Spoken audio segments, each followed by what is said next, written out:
Public meeting reconvenes at 7 o'clock sharp.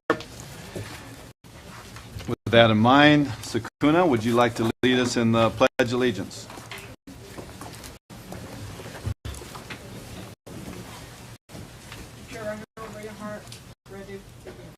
I pledge allegiance to the flag of the United States of America and to the republic for which it stands, one nation, under God, indivisible, with liberty and justice for all.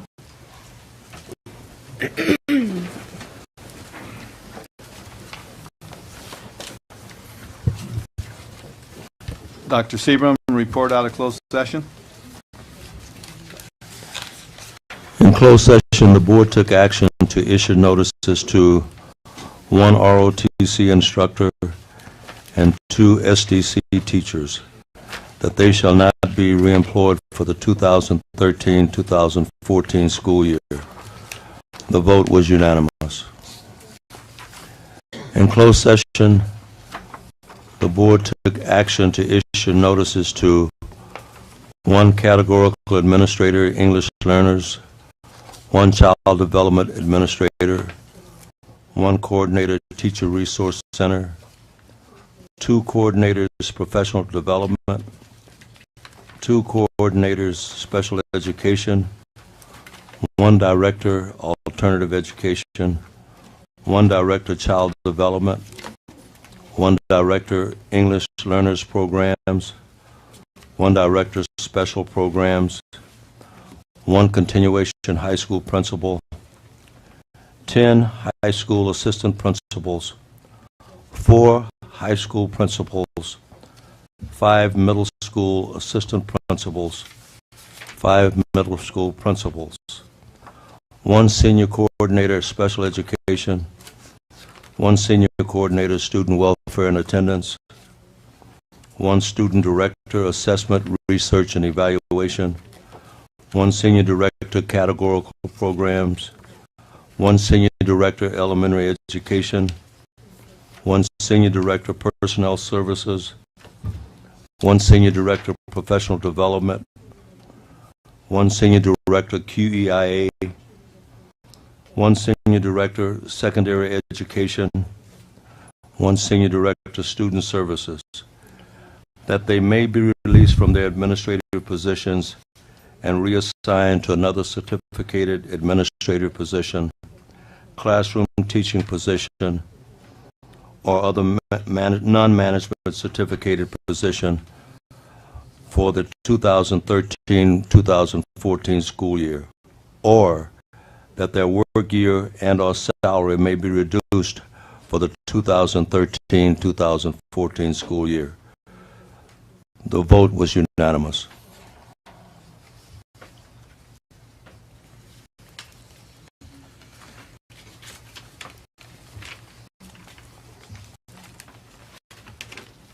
I know that's tough to hear, but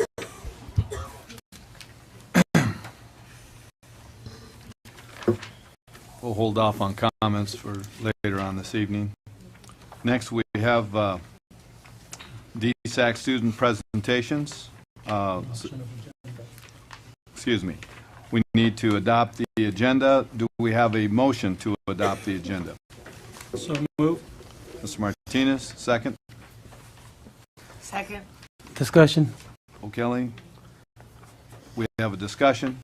Go ahead, Ms. Vice President Montes. 1 correction you had on the agenda. The correction, well, we do have a, we're going to pull an item H31, contract number C-13-0167.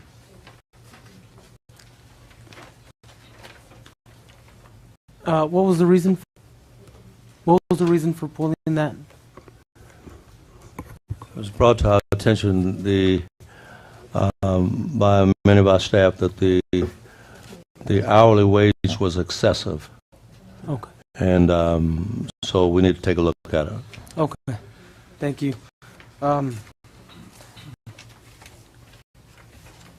Yeah, I just wanted to make a correction under item Item N. Before we adopt the agenda, we need to address the fact that under item N, comments from members of the Board of Education, Board Bylaw 9323, it states, the board president may grant each board member 3 minutes for the purpose of making an individual board report or statements consistent with the Ralph M. Brown Act and board bylaws. You know, I want to move forward, and I want us to stop wasting time. This particular item has already been voted on and approved at the previous board meeting. So if we could, to move forward, strike that from tonight's agenda, the 3-minute limit, and just move forward, because that's what we voted to change. So if we can do that before we adopt the agenda. This is the first reading. So we need how many readings? No, when, This is the first reading, and we need how many readings before we can strike that? We need 2 readings. So it's a technicality. where's the reading?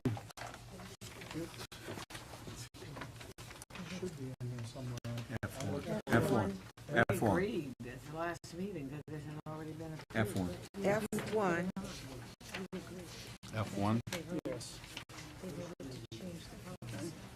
It's still there, it's Yeah. up for the first reading. First and reading, second reading. F1. When we approved, Go away. Dr. Seabram, when we approved the 3-minute limit, it was approved in one reading. And that's why I asked last week, it was on the agenda to approve, to amend the policy, and that's what you guys voted on, to amend the policy as it was. So we did amend it. If you look at the way it's read, we scratched that out. That no longer is a part of the policy for the first reading. And the references for F1.15, it's scratched through, so it's no longer there. Okay. So then the And the proper thing would have been to scratch it from section N. It has No, to stay you have on the agenda. one more reading, and the policy that's in here now, Okay, with it scratched out, takes place. okay. You have one more reading. Okay, so we have a I have a concern also on E2. E2. This is another thing that we seem to keep going around with. I cannot approve the minutes of the board meeting because they do not reflect what was said at the meeting, because the comments by the board members are still not being summarized and included as we have requested, I think 3 times now. I do not understand what the holdup is on this, or the reluctance to put it in there, but this is part of what happened at the meeting, and it needs to be recorded. I would just like to ask the board president, that the board give us direction, because the previous direction has been that we don't do it, and then there's been some comments that we do. We just want to know what the board wants so Rosa can follow up. Okay. Well, even as late as 2010, I have board agendas where everybody's comments were in there. So I don't know when the change happened, but I've repeatedly requested that we go back to that. That's an important part of the public record, and we try to say important things during our comments.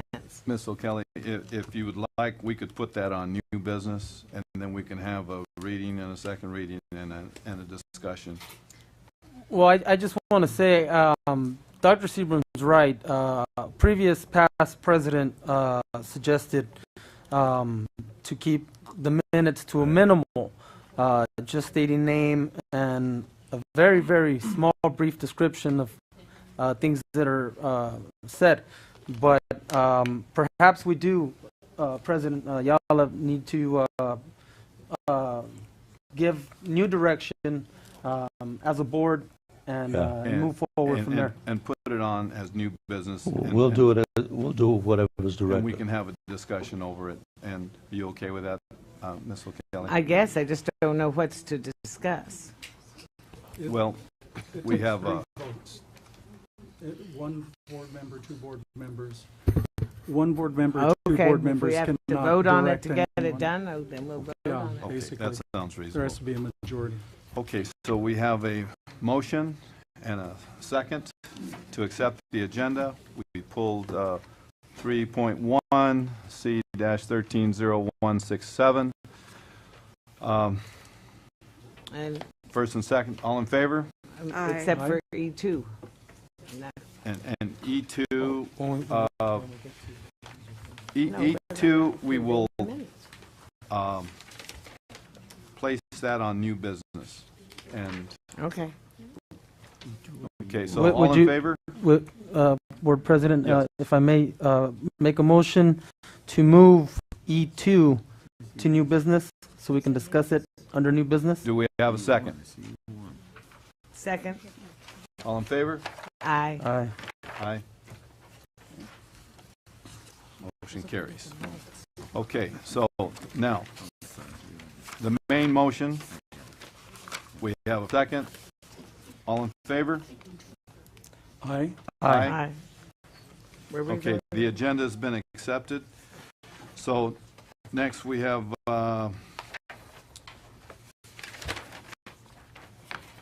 presentations. And Sakuna, would you help us out there with the DSAC student presentations? Yes. We have Marley from Casera Middle School.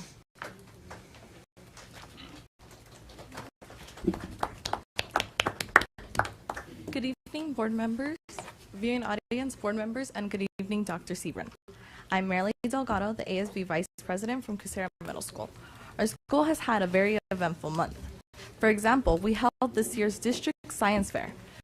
There were many creative projects from all over the Rialto district. Casera won middle school sweepstakes, first place trophy, and third place ribbon. The winners were Carissa Estrada, Timothy Arjona, and Addison Chen.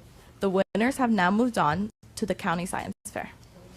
Casera also held an Avid Family Night on Thursday, February 21st, which was more like a potluck with delicious foods. Over 200 families attended. Many families came to learn about the Avid program. The families learned about the support for all students being prepared for college and the different opportunities Avid can bring their students. Casera is also hosting the District Music Festival this week. It is being held February 26th to March 1st. The choir performed on the 26th.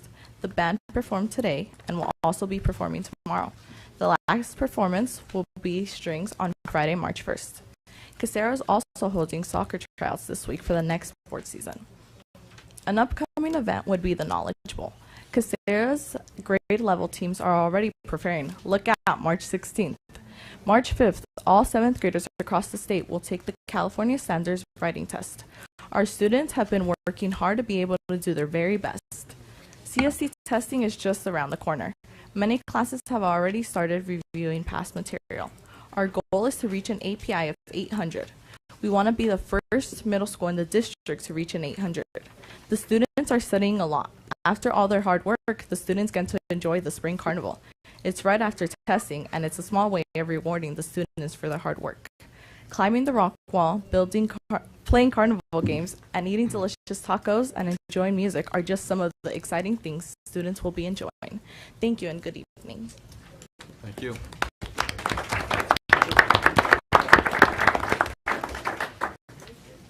And lastly, we have Alexis from JHU Middle School.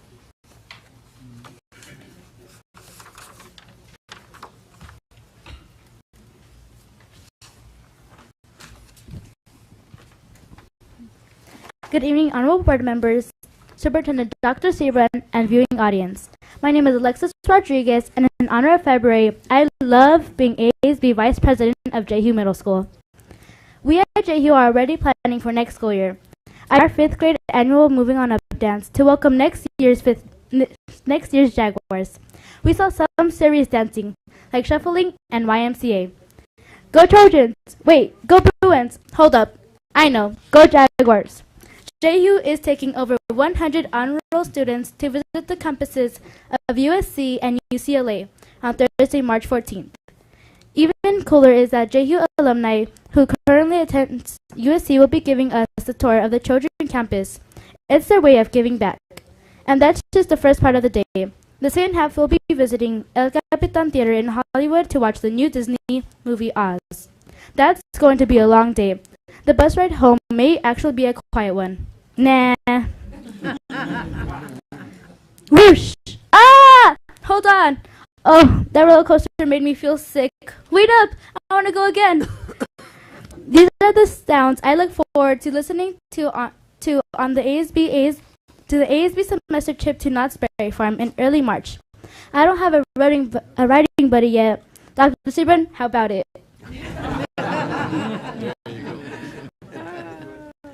Here are some ASB award-winning shoutouts.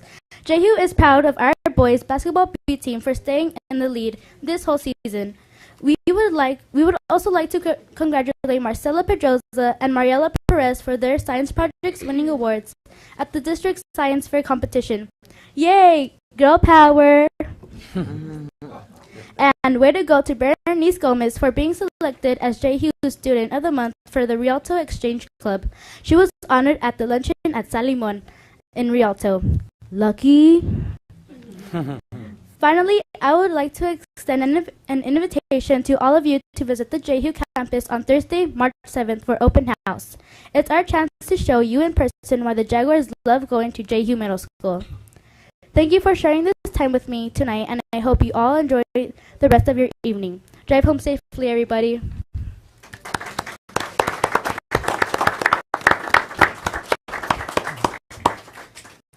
Very nice. Thank you.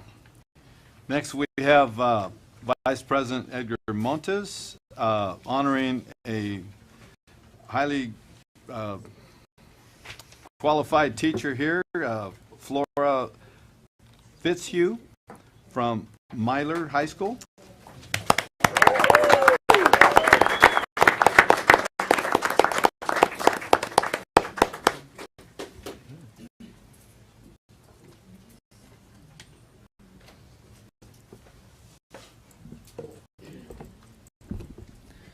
Good evening. Buenas noches.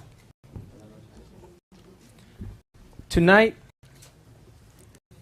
from Dr. John D. Myler High School, we honor an English teacher, Mrs. Flora Fitzhugh. And we're honored to honor her tonight as a recipient of the California League of High Schools Educator of the Year Award 10.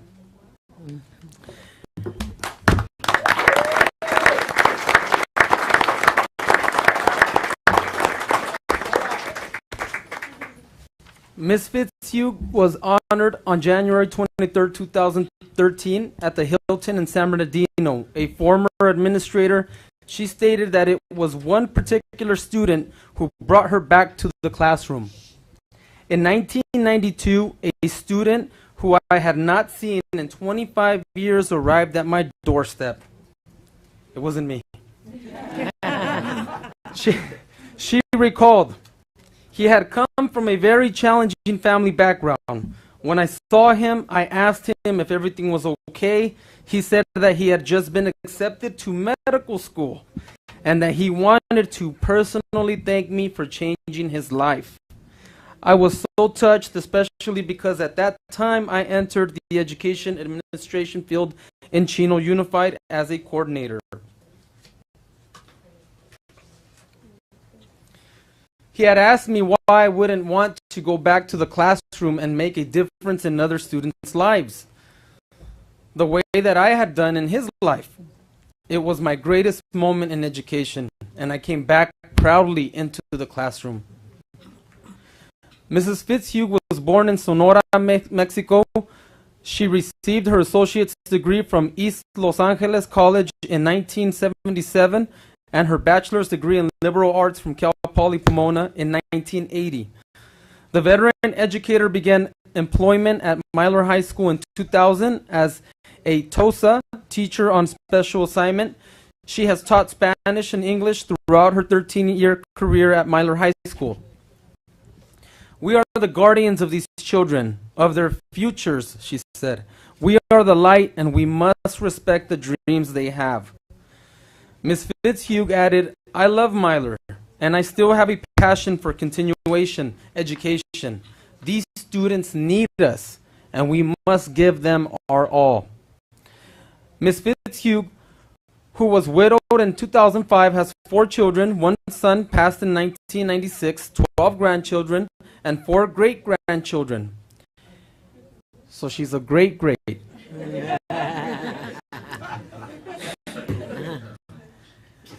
12 grandchildren and 4 great-grandchildren. She said she loves to garden, read, and spend time with her 2 dogs.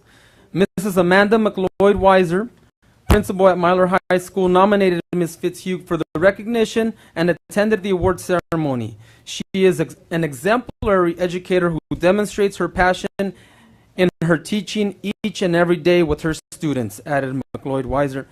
She sets high expectations for both herself and her students.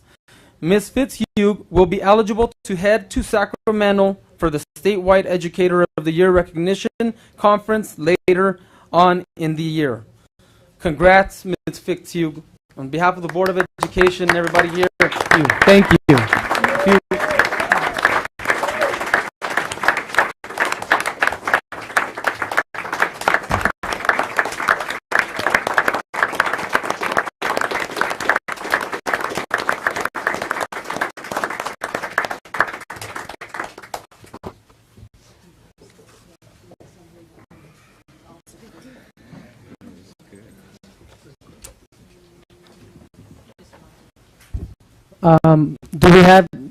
Do we have a field rep for Ms. Assembly Member Cheryl Brown?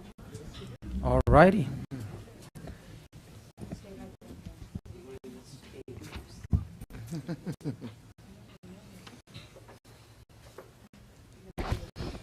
Good evening. My name is Sara Garcia, and I'm field representative for Assembly Member Cheryl Brown, District 47.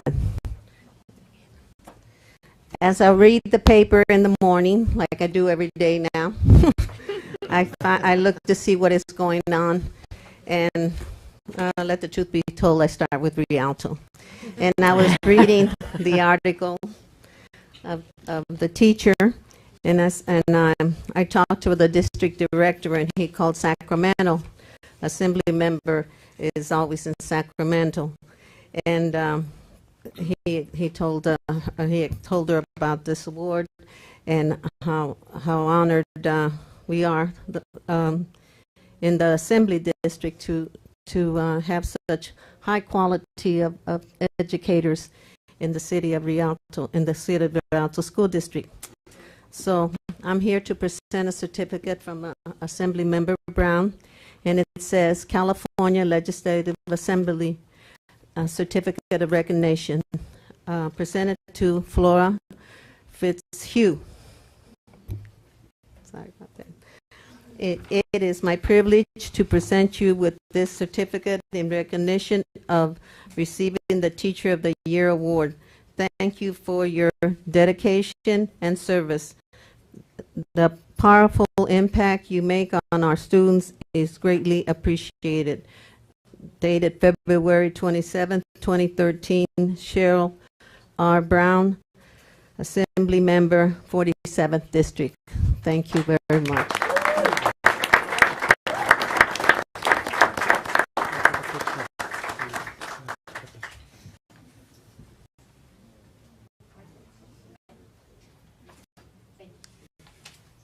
And of course, if Ms. Fitzhugh, if you could just give us a few words. Thank you. I am only 4'11", but my 6'4", 6'5" students love me and respect me. You know why?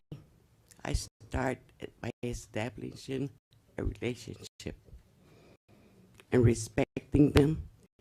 When I asked them, how would you describe me? Here are the words: honest, real, and respect. That's what you give us every day. But don't be fooled. I'm very, very strict. So I'm just going to tell you, these kids are amazing, amazing. I thank God for every kid the other high school sends to me, because I get this diamond and I polish it. Thank you very much.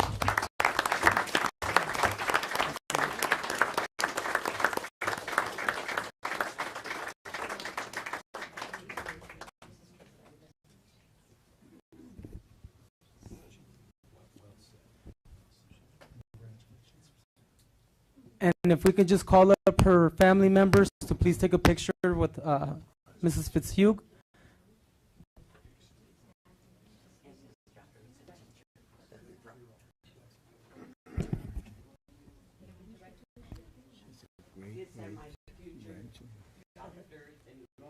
All right. And my daughter is a teacher.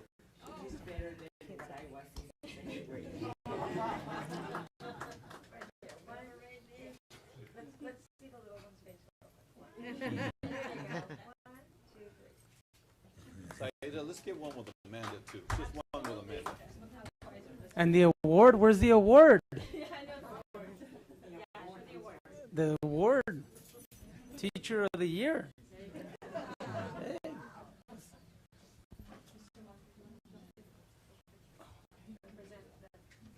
Big smile. Where's my kids? Come on. One, two, three, and then one more. One. There you go. Terrific.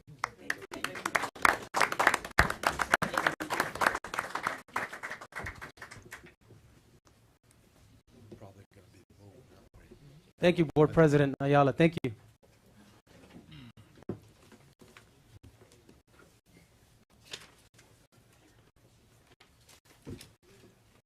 Next, we have a presentation on Measure Y, Obligation Bonds Annual Report, presented by Measure Y Bond Oversight Committee.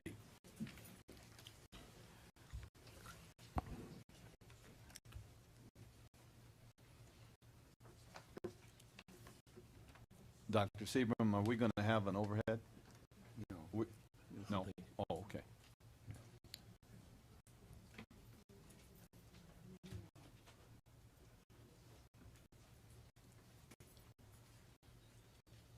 There's a familiar face. In case some of you don't know, this is who this building was named after. Dr. Costa.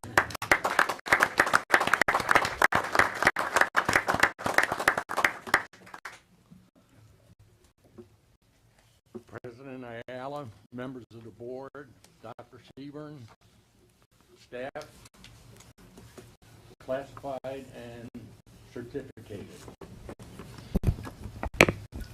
and also the parents and the students that are here. Tonight I'm going to give you a little update on Measure Y.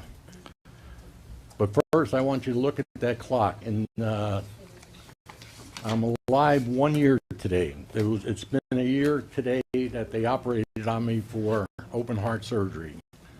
And they pulled me out of the operating room at quarter till, put me in intensive care, taped my arms down, taped my legs down, taped my head down, and shoved a tube in my mouth for about a day to keep me alive. And everything went well, so I'm happy. Now, wait, no. Kaiser just did a prostate deal on me. So, the prostate was worse than the heart deal. But the big thing is, I've got a lot of new parts, so I should be around for a little bit more. Okay. I'd like to update you on our committee. It functions along. I want to let you know how it's functioning and some of our accomplishments. Members who serve on this committee are good people. They serve without pay, no meal allowances and no travel allowances, but they come to every meeting. Members are dedicated to this district, they're dedicated to the students and the parents. They're just a good group of people, so I'd like to introduce you to them. Is Butch here, Butch Ariza? No, okay. Butch is, you can't serve on this committee unless you are a member of a certain class. And Butch is in our business class, so he's a member. We have Ed Carrillo. Stand up, Ed. He's in business organizations, and it's Chamber of Commerce, and he has his own agency, too. Then we have Linda Chapman, at-large community. Linda? She's not here. We have myself. We have Miss Dyer. She's at-large.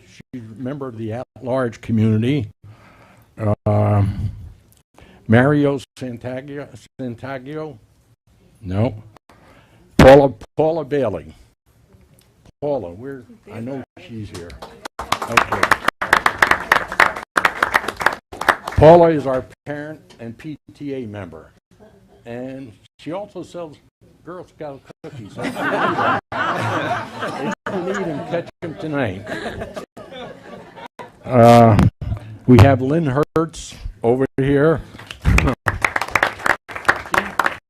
Lynn is business. Now, Lynn is also my cruise partner with when we go cruising. But the thing is, Lynn, if you have trouble with, she's a newly appointed member of the city council, and if you have trouble with potholes or anything on your street, call Lynn's house. She won't do anything for you, but call her anyway. And lastly, we have Sarah Garcia. She's from the Senior Citizen Group. Where's Sarah? You heard her talk about Cheryl Brown, and we've got some good people on that committee, high-priced people. They all work, and they have 2 or 3 service organizations. I'm in the Lions and the Kiwanis. Lynn is in Rotary. I know she's in a better business, professional woman. So everybody does a lot of things. They're a hard-working community. Now, it's Bill Ralph here and Sharon Flores. They give us a lot of stuff. Come on, Bill. They work behind the scenes. Sharon gives us a lot of fiscal stuff, and Bill just an all-around guy. He really knows a lot about the programs, and he updated a lot of stuff for me so I can talk about them tonight. So I thank them from the bottom of my heart. Okay, the purpose of the bonds. They were to relieve overcrowding, provide greater security and safety, improve technology. It was to just improve this district. And when it's all done, the district should be in good straits. The bond was passed November 2nd, 2010, and it was a general obligation bond for $98 million. We've sold $37.6 million, so we've got a little bit of time, a little bit more to go. And again, it was for rubberized. The funds were for rubberized services, some construction science. Now, see, I had a lot of trouble with this, and I'm sure some of my members did too, because as soon as we started operating, I was getting calls from people saying, why are you doing some track work up at, say, Eisenhower, when you could be putting in computers or putting in a science room somewhere? Well, if you wanted to do that, why didn't you do it when they were setting the rules down for the bonds? My committee makes sure we don't do anything wrong and spend it for different things. Okay, I'll just give you a quick update on the things that we've done. The rubberized playground surfaces in 17 elementary school sites. The project was completed on 11/13/12. It's done. Phase 2 of the science labs, Rialto High School, Eisenhower High School, and Cole Middle School. The projects are complete pending final closeout.